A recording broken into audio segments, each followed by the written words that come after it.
Hello, ವೀಣಾಸ್ cooking ಚಾನಲ್ಗೆ ಸ್ವಾಗತ. ನಾನು ಇವತ್ತೊಂದು ಸಿಹಿಗುಂಬಳದಿಂದ ಒಂದು ಕಡುಬು ಮಾಡ್ತಾಯಿದ್ದೇನೆ.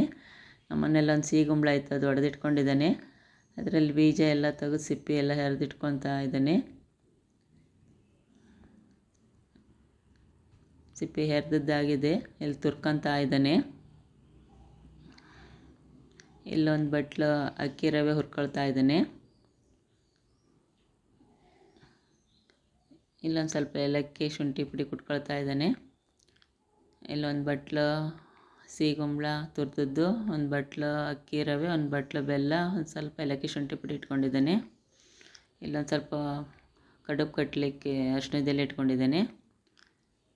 ಈಗ ಒಂದು ಬಟ್ಲು ತುರಿದಂಥ ಸಿಹಿಗುಂಬಳ ಹಾಕ್ಕೊಳ್ತಾ ಇದ್ದಾನೆ.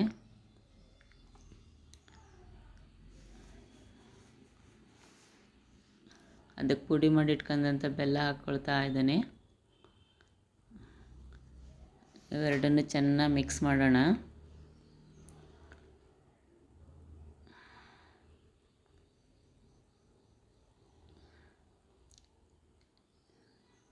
ಮಿಕ್ಸ್ ಮಾಡಿ ಆಗಿದೆ.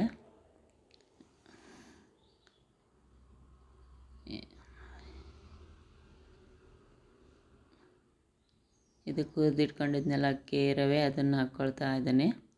ಅಕ್ಕಿ ರವೆ ಇಲ್ಲ ಅಂದರೆ ಉಪ್ಪಿಟ್ಟಿನ ರವೆ ಇರುತ್ತಲ್ಲ, ಅದನ್ನು ಹುರಿದು ಹಾಕ್ಕೊಬೋದು ನೀವು. ಇದೆಲ್ಲದು ಚೆನ್ನಾಗಿ ಮಿಕ್ಸ್ ಮಾಡೋಣ. ಸ್ವಲ್ಪ ಏಲಕ್ಕಿ ಶುಂಠಿ ಪುಡಿ ಹಾಕ್ಕೊತಿದ್ದಾನೆ.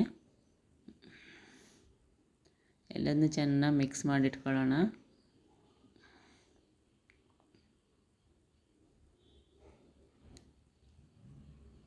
ಮಿಕ್ಸ್ ಮಾಡಿದ್ದಾಗಿದೆ. ಎಲ್ಲ ಅರಿಶಿಣದಲ್ಲಿ ಇಟ್ಕೊಂಡಿದ್ನಲ್ಲ, ಅದನ್ನು 2 ಎಲೆ ತೊಗೊಂಡು ಪ್ಲಸ್ ಆಕಾರದಲ್ಲಿ ಇಟ್ಕೊಂಡು ಇದು ಮಿಕ್ಸ್ ಮಾಡಿದ್ದಂಥ ಹೂರಣ ಇದಕ್ಕೆ ಹಾಕ್ಕೊಂಡು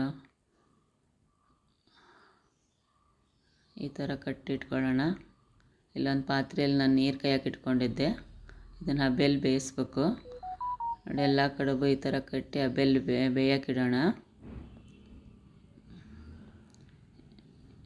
ಇದನ್ನು 40-45 ನಿಮಿಷ ಬೇಯಿಸ್ಬೇಕು.